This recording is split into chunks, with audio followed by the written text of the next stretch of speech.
तो ये है भाई, ये पहले मैंने सोचा क्या सही है क्या नहीं है, मतलब खुद से कि क्या करना है कैसे करना है, फिर अब बातें हो रही हैं। तो पहली बात ये है कि आज 7 तारीख नहीं है, कल है 7 तारीख, ठीक है। और 19 तारीख तक, 1 मिनट, हाँ, और 19 तारीख को आखिरी दिन बनेगा जिस दिन हम तैयारी करेंगे। 20 को ऑब्वियसली कभी एडमिट कार्ड डाउनलोड, तो जाने की तैयारी हो सकता है। 21 को पेपर है, तो 7 से 19 के बीच में दिन कितने हैं हमारे पास? 13 दिन है। अब देखो, मेरी बात समझना, 2025 का पेपर कैसा आया था? इतना हार्ड आया था कि कट ऑफ कितनी गई थी? 430 या 422 के करीब गई थी, नहीं सॉरी 522 के करीब, ये इसी के आसपास गई थी। 600, 2024 का कट ऑफ कितना आया था? 652 प्लस थी। तो कहने का मतलब क्या है कि 2024 में पेपर लीक भी हुआ था और 60-70 बच्चों के 720 आउट ऑफ 720 थे, फिर पेपर टफ आया। लेकिन 2026 का पेपर कैसा आया था? बिल्कुल नॉर्मल। मेरी बात समझना, मैं कहना क्या चाहता हूँ। अब पेपर 3 तारीख को हुआ और पेपर 12 तारीख को कैंसिल हो गया, तो क्या तुम्हें लगता है कि पेपर टफ आएगा 2026 का? नहीं, मुझे नहीं लगता टफ आएगा। क्यों नहीं आएगा टफ? 2024 में पेपर लीक हुआ था और पेपर रिजल्ट आ गया था, जिससे पता लगा कट ऑफ इतनी हाई है, तो 2025 में पेपर टफ बना। लेकिन 2025 के पेपर टफ के बाद भी सब सोच रहे थे पेपर टफ बनेगा, पर 2026 का पेपर कैसा आया? बिल्कुल नॉर्मल। और 2026 का जो रीनीट हुआ उसमें उससे पहले तो रिजल्ट तो नहीं आया ना, और रिजल्ट के आए बिना हमें नहीं पता लगता पेपर टफ है या मुश्किल है। इस बात को समझना, रिजल्ट नहीं आया तो पेपर का नहीं पता लगेगा टफ है या मुश्किल है। तो बहुत ज़्यादा चांसेस हैं कि पेपर नॉर्मल आएगा। हो सकता है कि बहुत एवरेज आ जाए, 24 जैसा आ जाए, या फिर बहुत हार्ड भी आ सकता है, लेकिन चांसेस हैं कि पेपर नॉर्मल आएगा। क्यों? क्योंकि 12 तारीख को पेपर कैंसिल हुआ, 16-17 तारीख को पता चला कि पेपर 21 तारीख को होगा। तो इन 25 दिन में एनटीए को दोबारा एडमिट कार्ड रिलीज़ भी करने हैं, नया पेपर बनाना है, नए पेपर बनाने वाले को लेके आएंगे, क्योंकि जो लीक हुआ था वो पेपर बनाने वालों की तरफ से भी हुआ था, तो सारा सेटअप करना है। तो जो नए लोग आएंगे, मेरे को लगता है भाई, हो सकता है, मैं कोई ज्योतिषी नहीं हूँ, लेकिन मुझे ऐसा लगता है कि अगर आप किसी नए लोग को लेके आओ तो वो पीवाईक्यू की तरफ ही देखता है पहले, कि पेपर के क्वेश्चन कैसे आते हैं। फिर अगेन यार, मैं अगर पेपर बहुत मुश्किल आता तब भी हम पीवाईक्यू करते, जैसा हमने किया था 2026, जब हम सोच के चल रहे थे कि 25 जैसा पेपर आ सकता है, तब भी हम पीवाईक्यू कर रहे थे। तो 3 मिनट हो गए बात करते करते, लेकिन 1 मिनट और इस पर बोलूँगा। मेरे कहने का मतलब ये है कि पीवाईक्यू इतना इंपॉर्टेंट है अब के लिए, कुछ नहीं कह सकते। दूसरी बात, पेपर रिवाइज करने, सॉरी, सिलेबस रिवाइज करने के लिए क्वेश्चन करने से बढ़िया तरीका हो ही नहीं सकता कोई और। कुछ भी नहीं हो सकता। पेपर सॉल्व करो पूरा फुल सिलेबस का, उससे बढ़िया रिवीजन का कुछ भी नहीं हो सकता, क्योंकि 13 दिन में पूरे सिलेबस को रिवाइज करना is not possible, practically not possible, कर ही नहीं सकता एक एक चैप्टर के हिसाब से।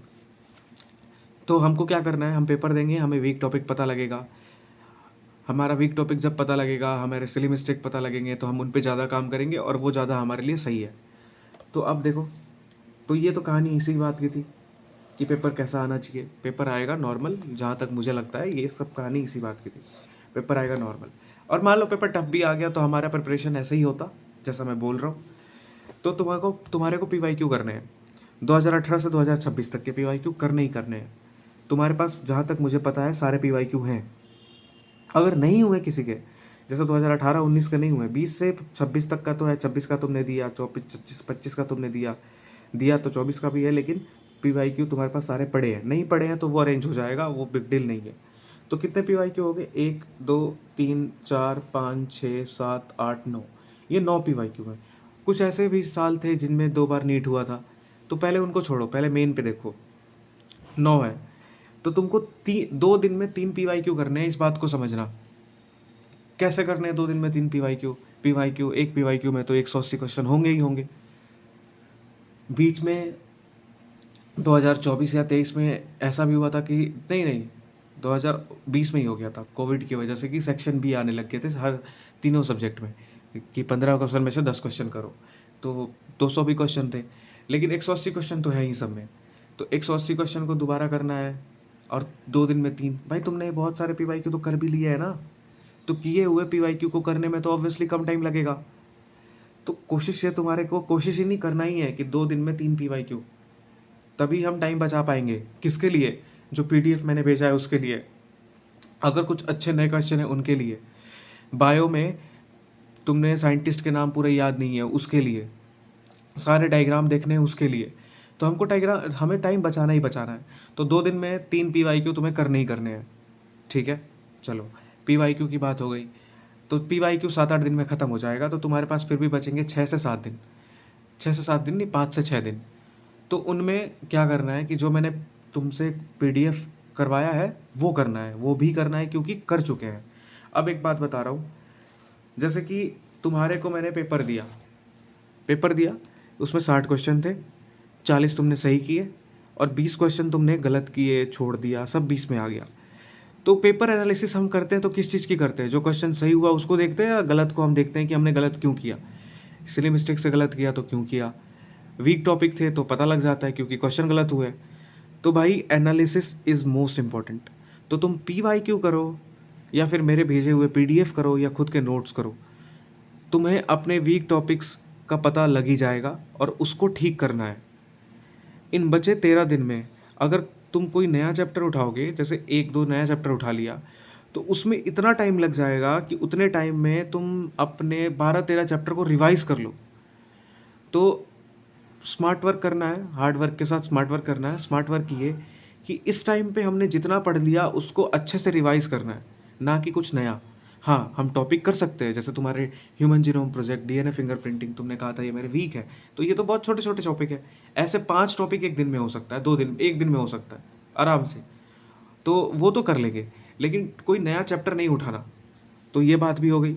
और दूसरी बात एक और, जैसे हम क्वेश्चन करते हैं तो ऐसे क्वेश्चन होते हैं जिसमें ऑप्शन होता है कि पहले का 4 हो सकता है, बी का 3, सी का 1, डी का 2। यहाँ पे ए का 3 लिख देगा, ए का 2 लिख देगा, ए का 1 लिख दिया, तुम्हें पता लग गया कि ए का 4th होगा, बाकी तुम्हें नहीं पता, और ए का 4th एक ही ऑप्शन में तुमने ये आंसर कर दिया और ये बाय डिफ़ॉल्ट सही हो गया। तो जब एनालिसिस करो तो इस क्वेश्चन को भी देखो कि मुझे ए का तो पता था पर बी सी डी का क्यों नहीं पता था, तो ये भी देखना बहुत ज़रूरी है। तो एनालिसिस अच्छे से होगी, तुम्हारे सिली मिस्टेक कम होंगे, और अपने 2026 के अटेम्प्ट को मत भूलना। तुमने क्या कहा था कि मैंने 400 कुछ या 520-30 का अटेम्प्ट किया था, और तुमने कहा था कि मैंने वही अटेम्प्ट किया, मैंने कम अटेम्प्ट किए। कम इसलिए अटेम्प्ट किया क्योंकि मुझे जितना आता था मैंने उतना अच्छे से किया, लेकिन फिर भी गलतियाँ बहुत हुई और तुम्हारे नंबर कम बने। अपने इस अटेम्प्ट को मत भूलना कि तुम्हें सिली मिस्टेक पे काम करना है, तुम्हें अपने वीक टॉपिक पे काम करना है, तुम्हें अपनी प्रैक्टिस अच्छी रखनी है। और प्रैक्टिस अच्छी रखने का मतलब ये है कि पहले पीवाईक्यू जो टेस्ट वगैरह भेजे हैं वो सारे करो, क्योंकि उनसे तुम्हारे सिली मिस्टेक अच्छे होंगे और तुम्हारा पेपर करने का तरीका बनेगा एक अच्छा। जब तुम बार बार क्वेश्चन करोगे, बार बार, तुम्हें तो अपने आप ही आइडिया लग जाता है, जिससे सिली मिस्टेक अवॉइड होंगे। तो हमने पीवाईक्यू की बात कर ली, हमने इसकी बात कर ली, हमने इसकी बात कर ली। अब ये क्या लिखा है बताता हूँ। देखो, तुमने कहा था कि रोज़ रात को 1 घंटा जीके पढ़ना है। एक मेरी बात बताओ, एम्स बीएससी नर्सिंग में 100 क्वेश्चन आएंगे, 30 केमिस्ट्री, 30 फिजिक्स, 30 बायो और 10 जीके। 60 प्लस आ गया नंबर, 70 प्लस नंबर आ गया तो सिलेक्शन हो जाता है। तुम्हारी ये बात भी सही होगी कि इस बार क्या पता 80 प्लस कट ऑफ चली जाए। जा सकती है, बिल्कुल जा सकती है। क्यों जा सकती है? क्योंकि हर बार क्या होता था कि नीट का एग्ज़ाम होता था और उसके 1 महीने बाद, 1.5 महीने बाद एम्स बीएससी नर्सिंग का एग्ज़ाम होता था। तो बीच में जो 1-1.5 महीने का गैप आ गया, इसकी वजह से बहुत बच्चों का पेपर अच्छा नहीं जाता था, क्योंकि गैप आ गया। लेकिन इस बार तो गैप 1 हफ्ते का है, तो बच्चों को बहुत सारा याद होगा। तो भाई बात तुम्हारी सही है, लेकिन मैं बस इस बात से इतना कहना चाहता हूँ कि पिछली बार कंपटीशन हाई था लेकिन फिर भी कट ऑफ 70 प्लस नहीं थी, 60 प्लस थी। तो तुम्हारे अगर जीके के 10 में से 5 सही हुए तो बहुत अच्छी बात है। मैं तो चाहूँगा कि 10 में से 10 सही हो, लेकिन अगर 10 में से 5 भी हुए तो बहुत सही बात है। तो तुम 2 दिन में 1 घंटा भी जीके को देना हो तो कोई बुरी बात नहीं है, क्योंकि 21 दिन है अभी। आज 6 तारीख है, 27 को एग्ज़ाम है, 21 दिन है तुम्हारे पास। और जीके तुमने पहले भी पढ़ रखा है, अभी नर्सिंग एप्टीट्यूड तुम पढ़ रहे थे, तो तुम्हारे पास नोट्स भी हैं। तो 2 दिन में अगर 1 घंटा, पहली बात कि रोज़ 1 घंटा दोगे तो उसमें कोई बुराई नहीं है, लेकिन अगर 2 दिन में एक बार भी दिया तो कोई बुराई नहीं है। और मैं ये बात इसलिए बोल रहा हूँ क्योंकि हमें 15 दिन टाइम निकालना है, टाइम मैनेज करना है, ठीक है। और मैं नर्सिंग की बात कर ली, और भाई इनका लेवल नीट जैसा ही होगा, इस बात का ध्यान रखना। एम्स बीएससी नर्सिंग, अगर तुमने नीट लेवल का कर रखा है तो ये गलत नहीं होंगे, इस बात को मैं मानता हूँ, और इस बात को तुम्हें भी पता लग जाएगा, ठीक है। और टाइम देखो, देखो टेस्ट का क्या है ना, ये मैं टेस्ट की बात लिख रहा था, यहाँ पे ज़्यादा बहुत लिख दिया तो नए पेज पे लिखते हैं। देखो तुम्हें टेस्ट तो सुबह ही देना है, माइंड फ्रेश होता है, बिल्कुल अटेंटिव होते हैं, अच्छे से पढ़ के देते हैं। तो टेस्ट 9:30 बजे जब आओ, सॉरी 9 बजे, 9:30 कैसे आओगे, 9 बजे आओ, नॉर्मली 8:40 पे आ जाते हो, कोशिश करना 8:40 पे आ जाओ। 8:40 से 11 टेस्ट की टाइमिंग ही रखो। इसमें तुम्हें टेस्ट देने हैं, उसकी एनालिसिस करनी है, डाउट्स मेरे को भेज देना है, ये टाइम फिक्स होना चाहिए। उसके बाद तुम्हारे पास 11 से 1 का टाइम है, 1 से 2 का टाइम है, नहीं 1 से फिर ब्रेक भी है, 2 से 5 का टाइम है, 5 से 6:30 का टाइम है। तो इस पे तो हम डिस्कस करके टाइमिंग बांटेंगे, क्योंकि मैं ऐसे बिना डिस्कस किए टाइमिंग नहीं बांट सकता। लेकिन हाँ, अभी जब सी नेट का पेपर की तैयारी चल रही थी तो 1 घंटे केमिस्ट्री के लेक्चर को दिया जाता था, तो अब तो कोई केमिस्ट्री का लेक्चर नहीं करना। तो 30-30 मिनट के जो स्लॉट बने थे उसको तुम्हें बढ़ा के 45-45 मिनट का करना है, और उसी को बार बार रिवाइज करना है। तो देखो 1 घंटे केमिस्ट्री का लेक्चर होता था तो 1 घंटे में 60 मिनट होते हैं, तो पहले 30-30 मिनट तो था इसका फिक्स, 5 से 6:30, 15-15 और ऐड कर दो, तो यहाँ जो 15 मिनट बचेंगे ये टेस्ट में दे देना। कहने का मतलब कि मैं कॉम्प्लिकेट नहीं कर रहा हूँ, मैं कहना चाहता हूँ कि तुम्हें ज़्यादा से ज़्यादा टेस्ट की टाइमिंग देनी है, कम से कम 2.5 घंटे, ज़्यादा से ज़्यादा 3 घंटे, जिससे हमारे PYQ 2 दिन में 3 हो, हमने जितने PYQ का है वो पूरा हो, जो मैंने PDF भेजा है वो पूरा हो, ये होने चाहिए, क्योंकि ये तुमने कर रखा है। किए हुए को करना आसान होता है, किए हुए को करके रिगेन बहुत जल्दी होता है, और हमें उससे भी वीक टॉपिक पता लगेंगे क्योंकि सारे फुल सिलेबस है।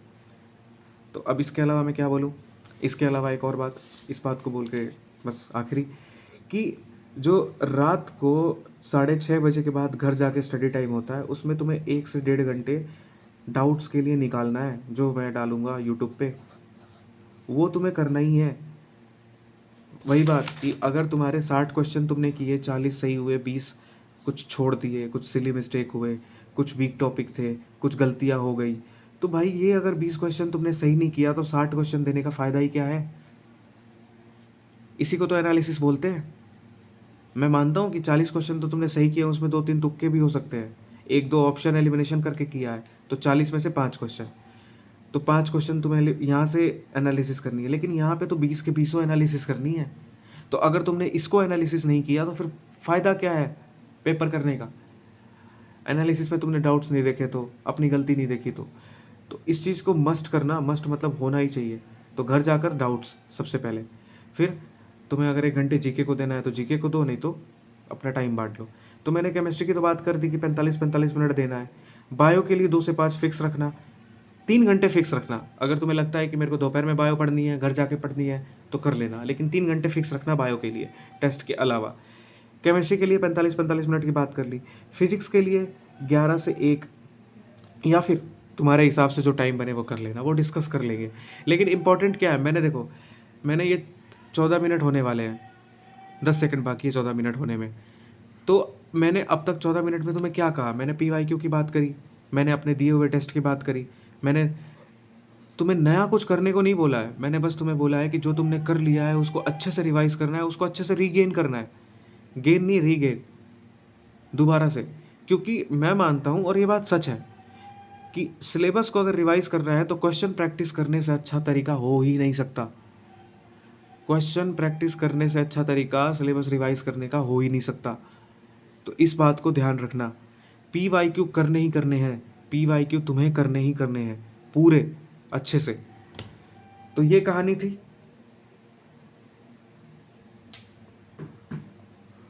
इस कहानी को, इसको यहीं ख़त्म करते हैं। 15 मिनट की ये वीडियो है, पूरी देखना। नई बात कुछ करी नहीं है, लेकिन जो करी है वो ज़्यादा इंपॉर्टेंट है, और मुझे भी 27 तारीख तक बहुत ज़्यादा एक्टिव रहना है, क्योंकि UPC नेट का लेवल को मैं मानता हूँ वो थोड़ा कम रहता है, जिसकी वजह से तुम अपने ही लेक्चर में थे। बहुत सारी चीज़ें अपने अपने हिसाब से था। लेकिन अब थोड़ा लेवल बढ़ेगा तो तुम्हारे डाउट्स भी होंगे, वो भी करना है, और अपने रेगुलरिटी, अपने टाइम टेबल को मेंटेन रखना। बस यही बात है।